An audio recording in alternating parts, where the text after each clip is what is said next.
Hello friends, welcome to my channel. Welcome to Dev with Excel. Alright, so in this video we shall be solving exercise 3.13, which is the step 1 of the PhoneBook database. In the previous video we solved exercise 3.12. Here we were able to use a command line to connect to the database, right? To pass in data and to fetch data from the database.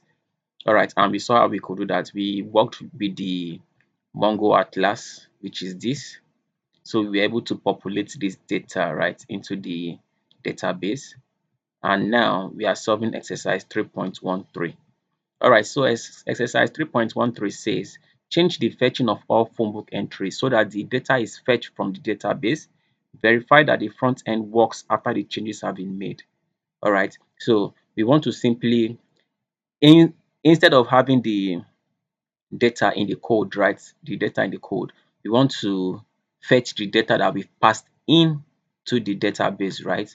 Where we solved exercise 3.12, right? So here we saw that we used the command line interface to pass in these data here, right? So this data here, we will simply want to fetch them directly from the database, right? All right, so let's head into the code implementation and see how to do that.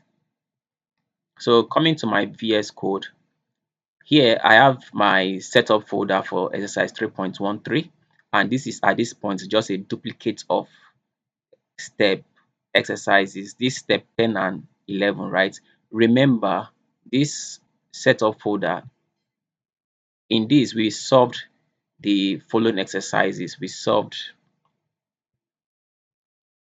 the exercises we have in deploying app to internet, right? So that's exercise 3.10 and then 3.11, right? So we are simply going to be using the code we actually used in running these two exercises for this current video. So that's understandable. All right, so going back to saving data to MongoDB. All right, so in this video now, what we are simply going to be doing is we are going to be editing some of the code we wrote, right? So coming back to the VS Code, like I said, this setup folder is a duplicate of this, right? And then we are going to be doing some edit to fit or to solve for exercise 3.13, right? Okay, so previously in the previous video we solved exercise 3.12, the command line in the command line database, and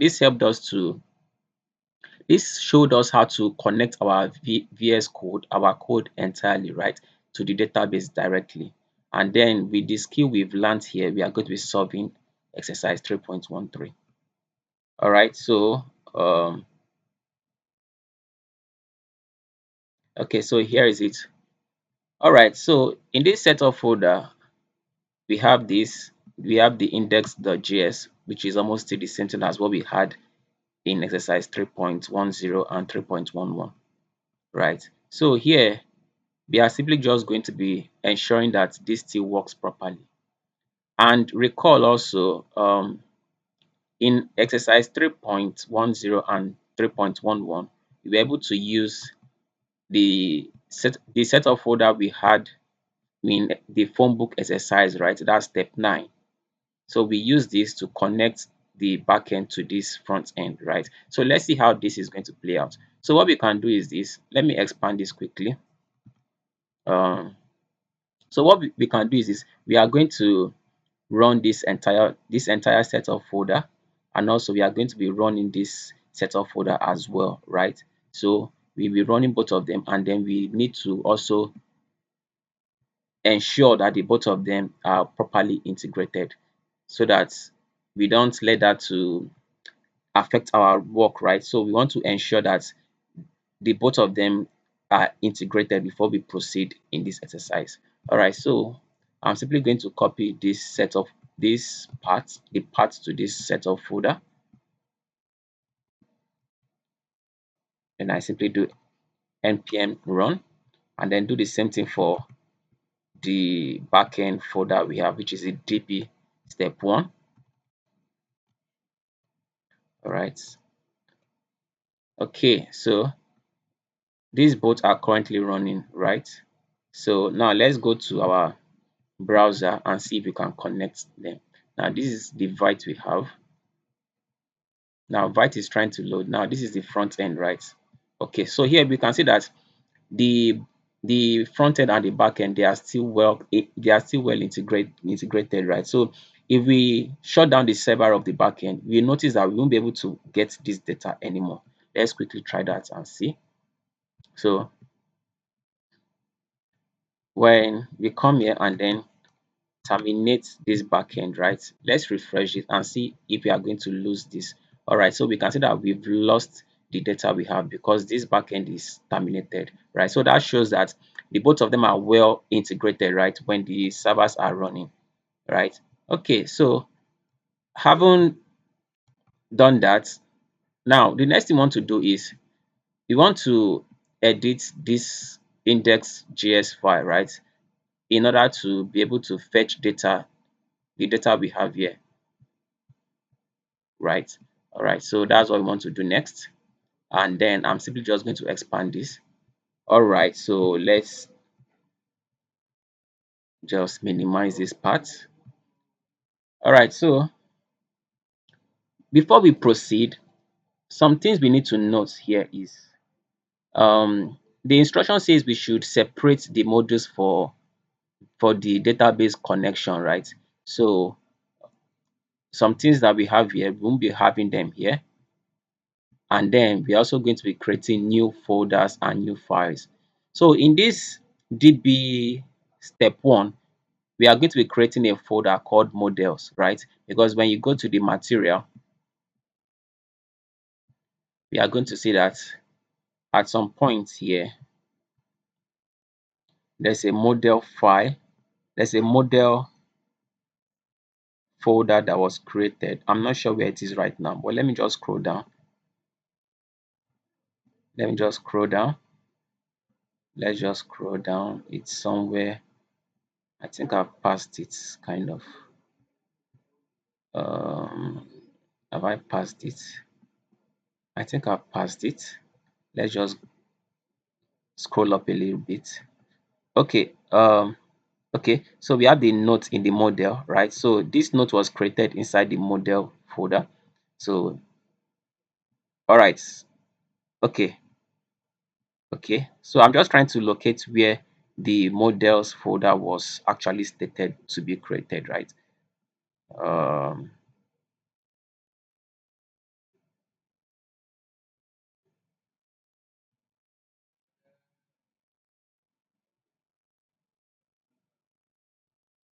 just bear with me while I'm trying to search for that.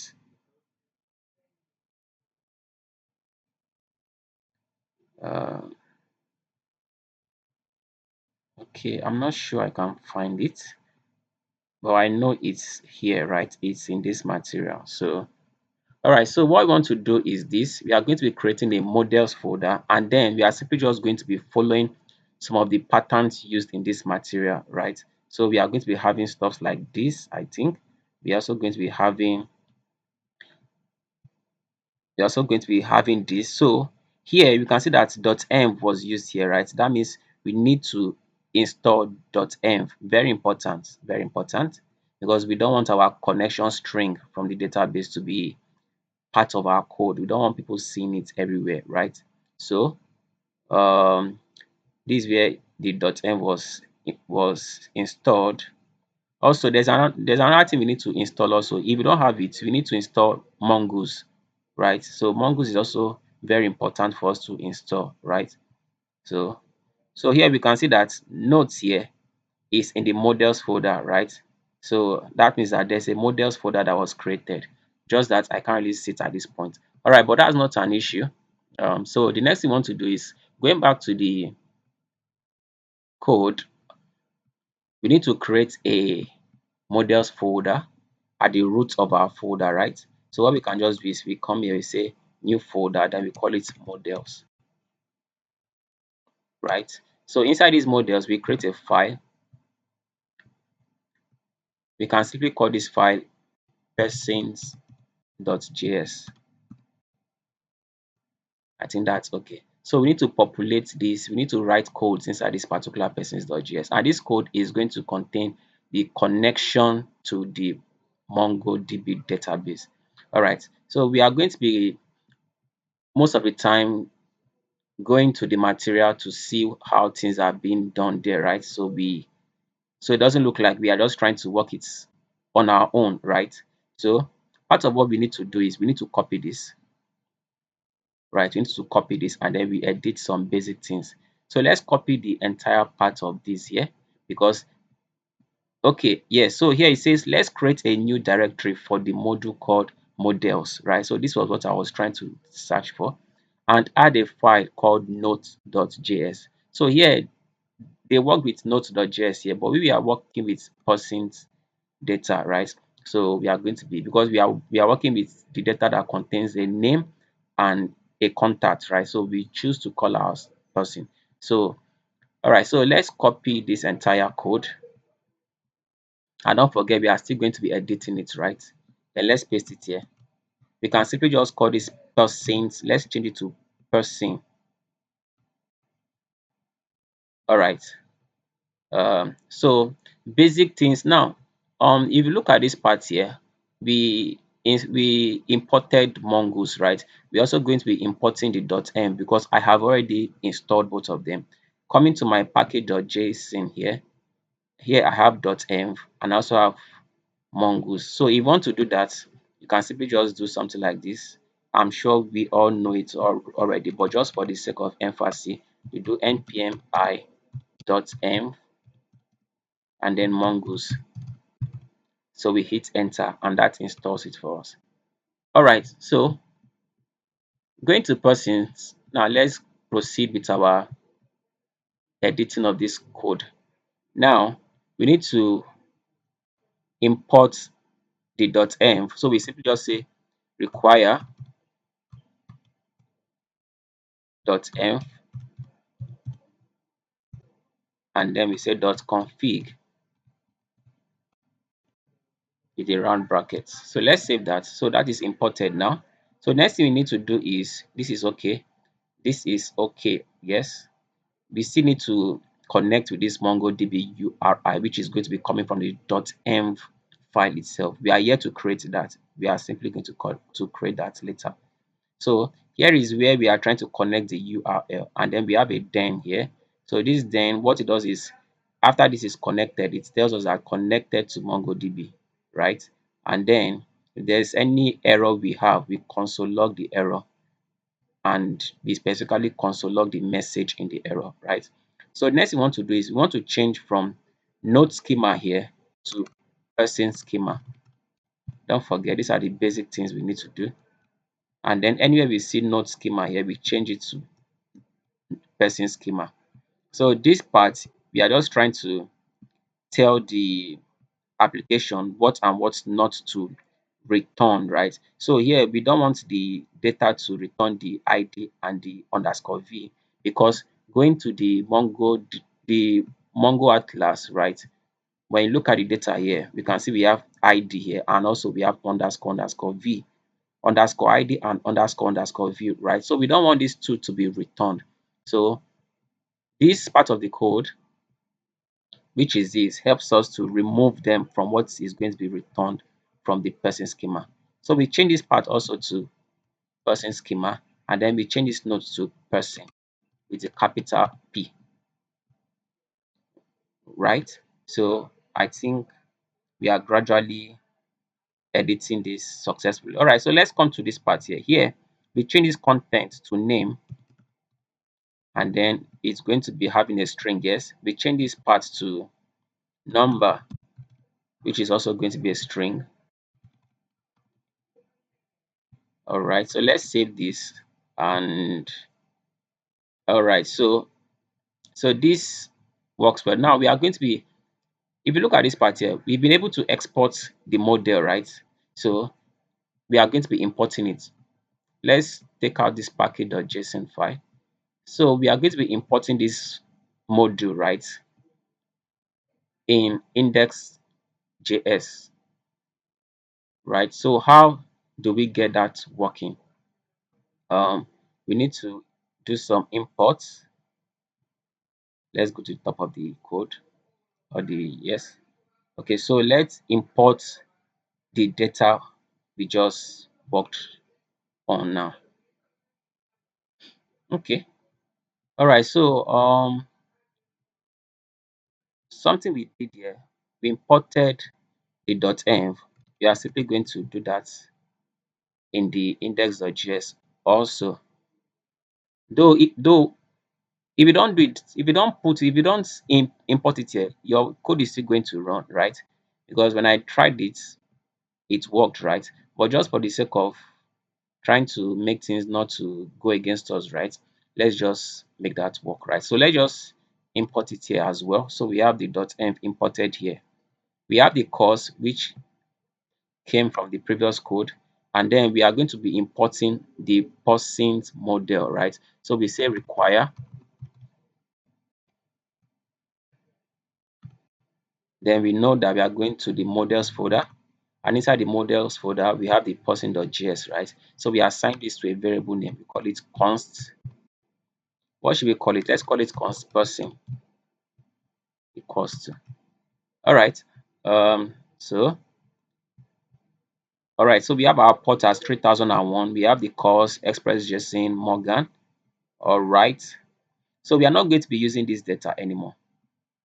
This particular one, we are not going to be using it. We can simply just comment it because the data we are going to be working with resides in the database now. So that is commented. Also, most of these requests, we are not going to be working with them anymore. So we can just from here,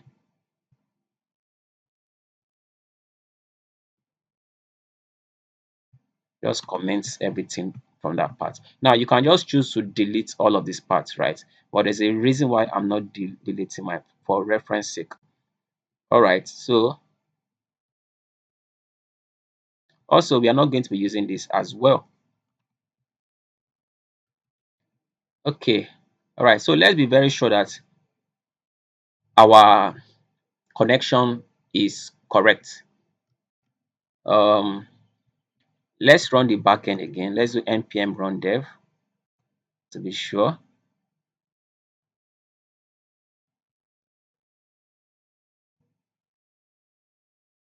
Okay, so it says error connecting to MongoDB. Yes, that is true. All right. So the next thing we want to do is we want to create the .env file because coming to the person.js file, which is handling the connection to the database, right? We said URL is this MongoDB URI string, right? And we are yet to define it in the .env. So what can we do? We come to the root of our db step 1 folder and we create the .env file. So the first thing we need to do is we need to set our port. Let's set the port. Let's set it to be the same thing as what we had coded as 3000. So here, not here, so in the index.js, we can see that we hard coded 3001 here, right? And we are also coming here to write 3001, right? But it doesn't have to be the same thing. You can choose to put some other port numbers here, right? Depending on how your application looks. All right, so the next thing we want to do is we want to create or we want to input the MongoDB URI. So we copy this variable and then we add it into the .env and then we say equals to. Now the next thing that is going to be coming here is going to be the string, right? Now recall that in our previous video when we worked with the command line database, we used the MongoDB URI string, right, for our connection. Let's go to the mongo.js. So if you've not seen this video, the video that talks about command line database, please search for it in my playlist, right? So it's called the command line database, right? When you see it, just watch it so that you are going to understand exactly what we are doing here. So we are going to be copying this entire string, right? And here, if you can see, we have password placed here as a string literal, right? So we are going to be removing this and directly passing the password into it, right? So here is what we can do. Let's just copy from here and then let's copy this and then let's paste it inside the .env file here. So we have this here, and the next thing we need to do is we need to remove this and then pass in the password. If you recall, the password that we used here was dev with Excel, right? If you can still remember that. All right, so having done this, let's restart this server and see if we have a successful connection to the database. I just hope that this is going to work. If it doesn't work, we keep on debugging. All right, so it says connected to MongoDB, right? So our connection works fine. Now, this is a string coming from the Mongo Atlas, remember. Okay, so having done this, the next thing we need to do, since we've been able to establish a connection between our code and the database, the next thing we want to do is we want to work with this person.js file, which is this. So let me close this mongo.js. We don't need it anymore. We also don't need this .m for now. Then what we want to do is in the person.js file, all right. So are we working with this? Okay, I think we are working with the index.js file for now. So we want to write a code that is going to help us to fetch the data we have in the Mongo Atlas, which is this, right? But before then, we can see that this data is really not meaningful, right? So we can just delete this from here. You don't have to delete it, right? I'm just trying to make things neat here. All right, so we are left with 3 data in the database here in this collection: Atto, Excel, and Anna. All right, so the next thing we need to do, let's expand this again. Um, all right, so like I said, you can delete everything we have here. In fact, let's just delete everything we have here. So it doesn't make our work look rough, right? Let's just delete everything we have here.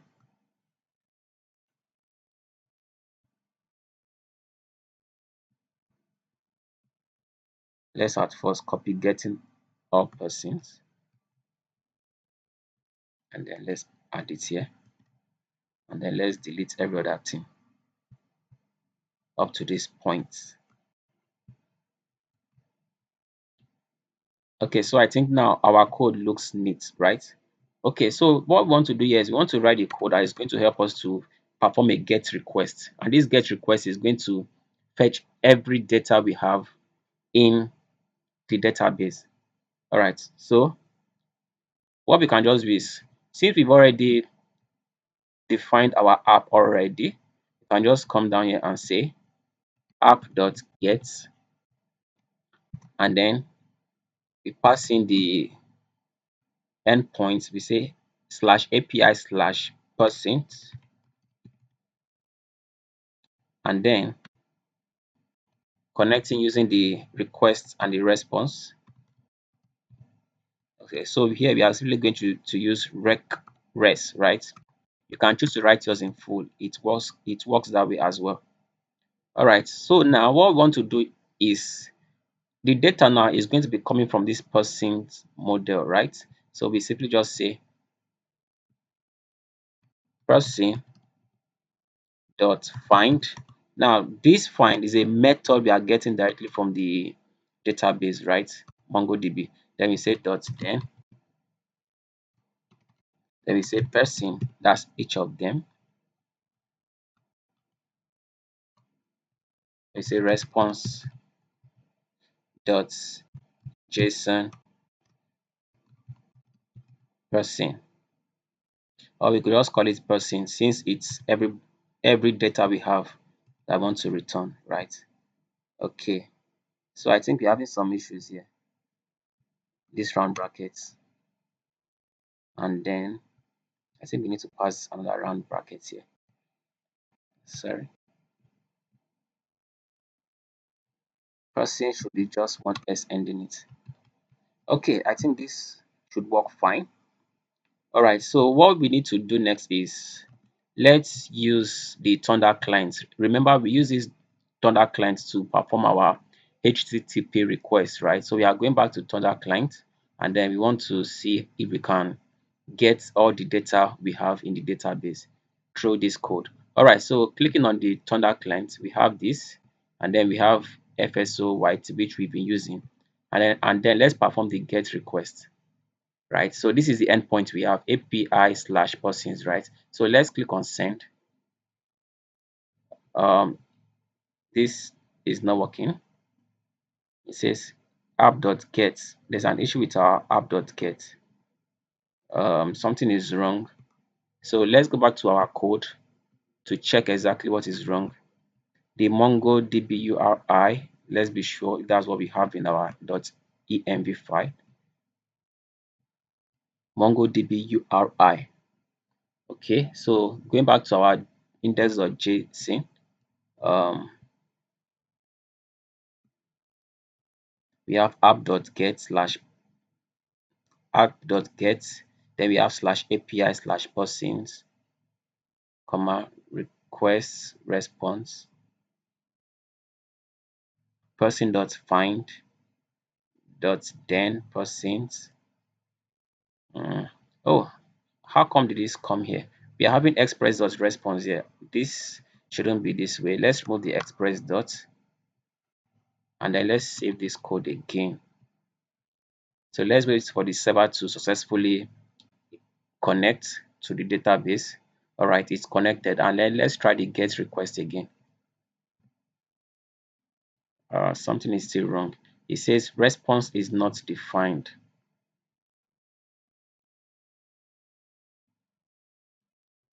Oh, okay. I'm so sorry. Here we use res here, not response. So here we are simply going to write res. So like I said, you could actually choose to write this as request and then write this as response, or you could just write it as res. Most of the code I see, they use rec and res, right?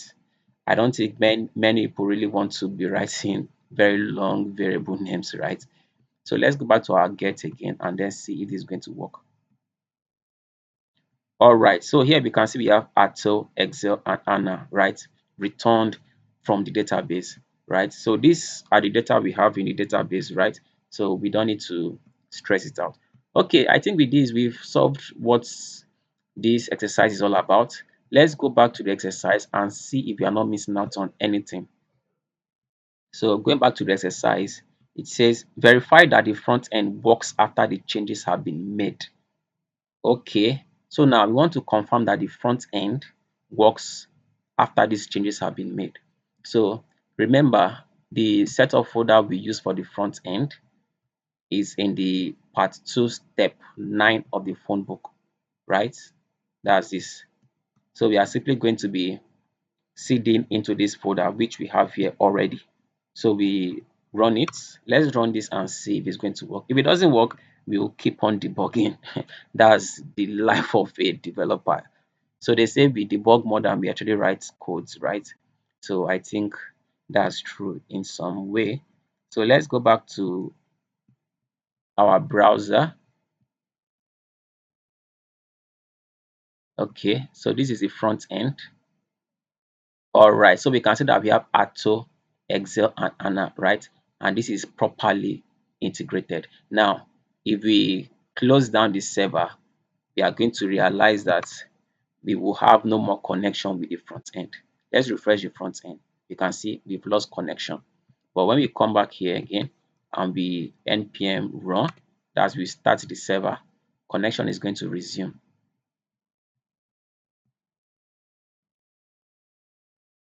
Okay, let's restart this.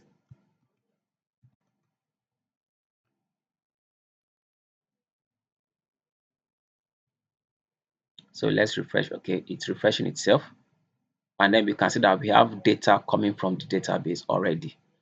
All right, friends, with this, I think we've come to the end of the code implementation of this exercise. And for me, I think this was very, very interesting, right? Though it's challenging as well, but it's also interesting. That's code, right? Code is very, very challenging. And also when you are able to solve it and then you fix your bug, you see how interesting it gets, right? So thank you very much. If you find this video helpful, please give it a like and subscribe to my channel. See you in the next video. Bye.